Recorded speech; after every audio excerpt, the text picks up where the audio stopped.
Will another underdog win in this Saturday's UFC main event? Let's get right into this video.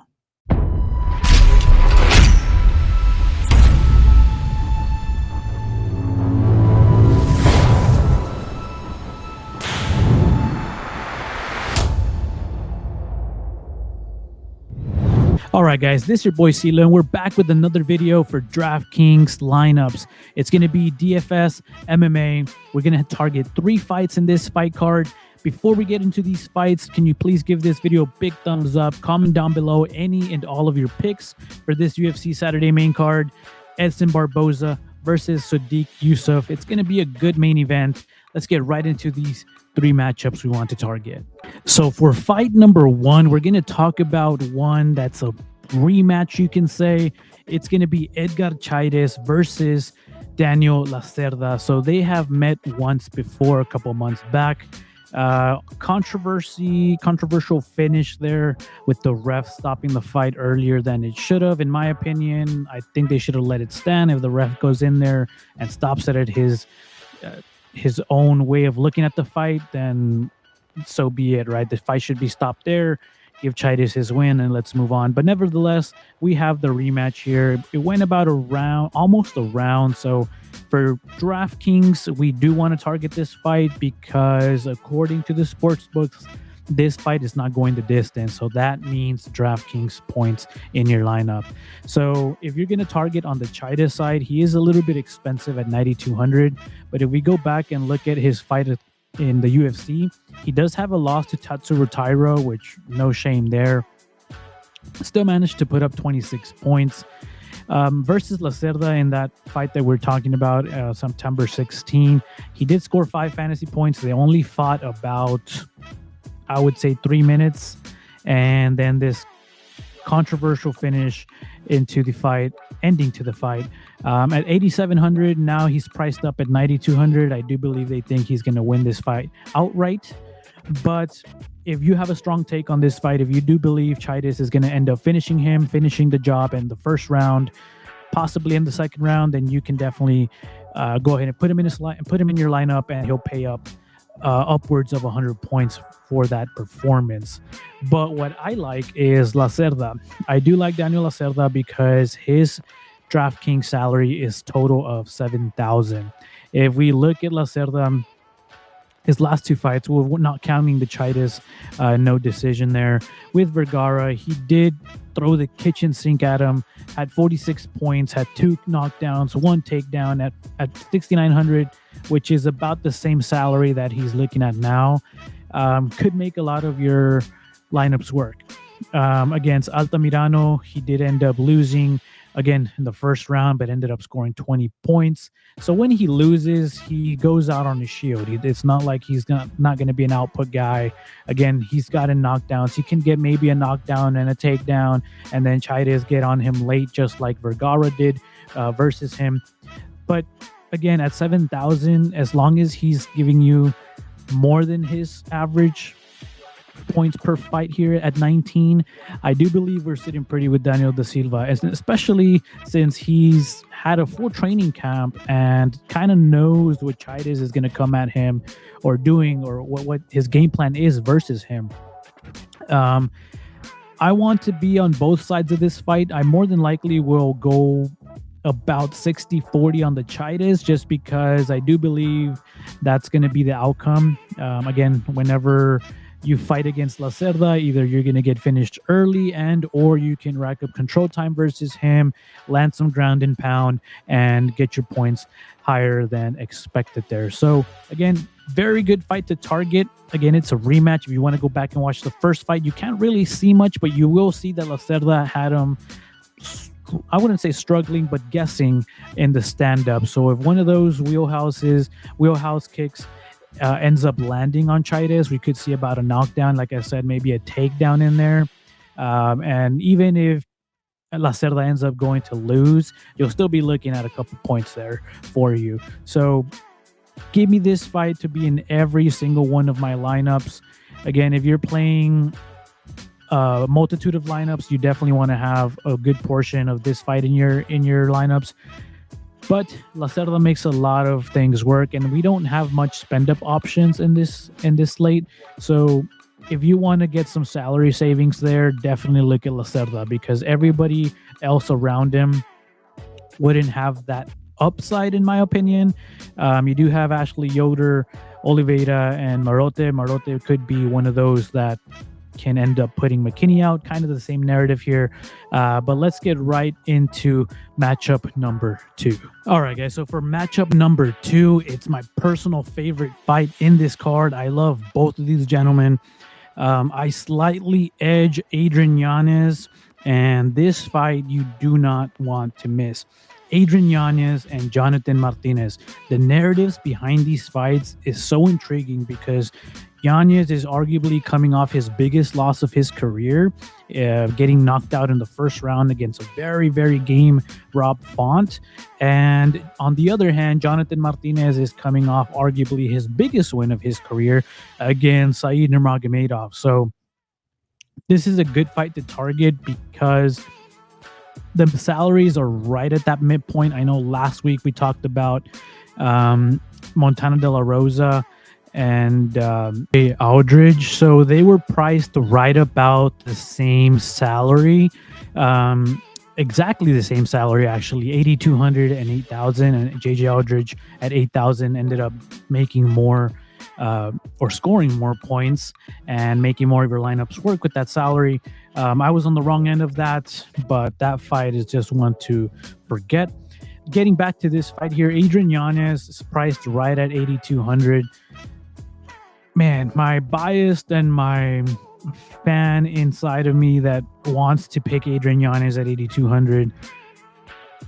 But again, this is one of those fights where you have to have it in your lineup, because if there's a KO, they're definitely going to be in that top lineups there. But if this goes out to be a striking match, a striking fest, and whether they both score about, well, with the winner scoring 60 to 70 points, maybe 80 points, pretty much the same thing that we had last week with Montana De La Rosa and JJ Aldridge, then again, they won't completely kill your lineups, in the sense that at that price range, you don't need much to pay off that price range.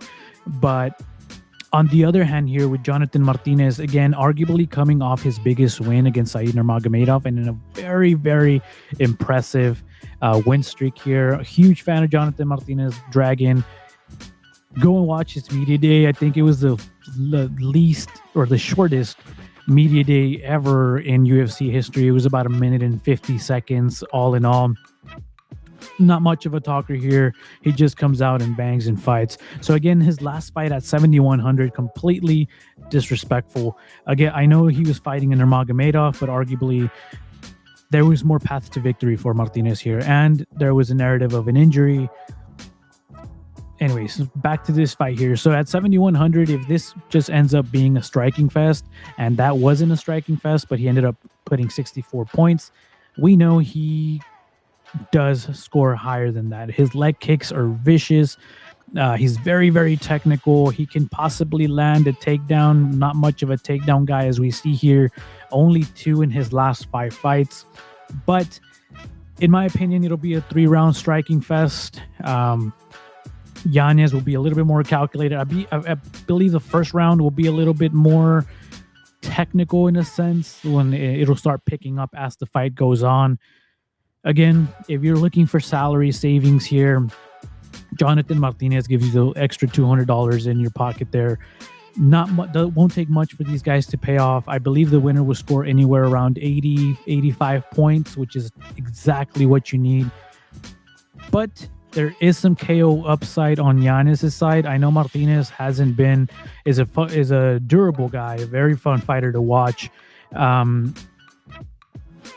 And I don't know if that can be a little bit of me being biased, because I love Adrian Yanez, met the guy multiple times, and such a down-to-earth gentleman there. But again, if you need to have this fight in your lineups, why? Because makes a lot of your lineup work right at that mid-range salary. You don't need to save. You don't need to pretty much go down to under $7,000 salary. because there's not much spend up options in this slate. So pick and choose one, go 50-50, 60-40, but you do want to have this fight in your lineups when it's all said and done. So with all that being said, we're going to move on to fight number 3. For fight number 3, there's nothing other than the main event to talk about.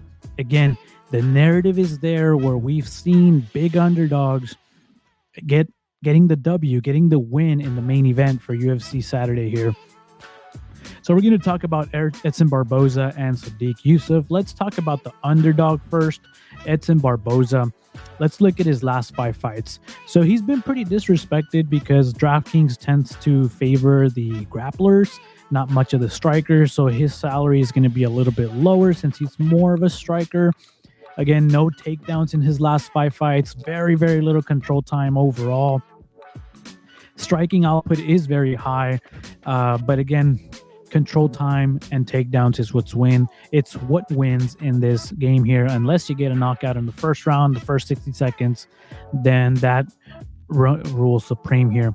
So let's take a look at his last 3 fights, or let's take a look at his last 2 fights, because it's 1 win and 1 loss. So he did lose to Bryce Mitchell, a 3-round decision. So if you think Sodiq Yusuff comes in and grapples, is he better than Bryce Mitchell? Is he going to do more damage? Is he going to look for the finish? Or will Edson Barboza land a knee upon his opponent shooting for a takedown? We've seen that in the Quarantillo fight, the round 1 ending, where he just Quarantillo, knocked him out clean in the first round. We've seen that with Barboza. We know that's in his back pocket, and we know that Sodiq Yusuff knows that, so he's going to be more careful shooting takedowns blindly, in my opinion, which could keep this fight standing. And who do you favor there, right? So I like Edson Barboza, especially at 7,500. If you're looking for salary savings, which again, I reiterate, you don't really need it much in this slate, unless you want to just go full on onslaught of maybe 2 to 3 fighters, over 9,000 salary. But again, I want to be on both of these sides here. Moving on to the other side of this main event is Sodiq Yusuff, priced right where we need him to be at 8,700. Because he's been very, very high priced in his last 2 fights, as you can see here, 9,500 and 9,100. So at 9,100, he definitely didn't pay off his price tag. And at 9,500, 119 points makes a lot work. But at 9,500, you're looking for upwards of 125, 135, a bunch of takedowns, a bunch of control time, a bunch of significant strikes, maybe a knockdown or 2, and he's going to be definitely paying that off. But right now, much more affordable price at 8,700. Sodiq Yusuff has fought tough competition here. But who's fought the tougher competition? Who's been in there with the most experience in main events or 3-round, 5-round wars? I do tend to favor Barboza, especially at an underdog price as far as betting is concerned. But Sodiq Yusuff can definitely come out here and put his stamp on this main event, proving to the UFC that he needs to be in bigger fights. He needs to be, or that he's ready for bigger fights. Because if you look at his record here, fought Benitez, Fili, Allen, lost to him. Beat Caceres at the decision, and Caceres, we know that he's very good, man. He's improved very well. So again, it's more of the salaries here that you want to take a look at. If you're looking to save on salary, then yes, Barboza is your man there, because again, he has 5 rounds to work with. I believe the books don't think this will go the distance. But if it does, off chance it does, then he can be paying off, man. He can land about 20 to 25 strikes per round, maybe get a knockdown, and then he's way paying off that 7,500 price tag there.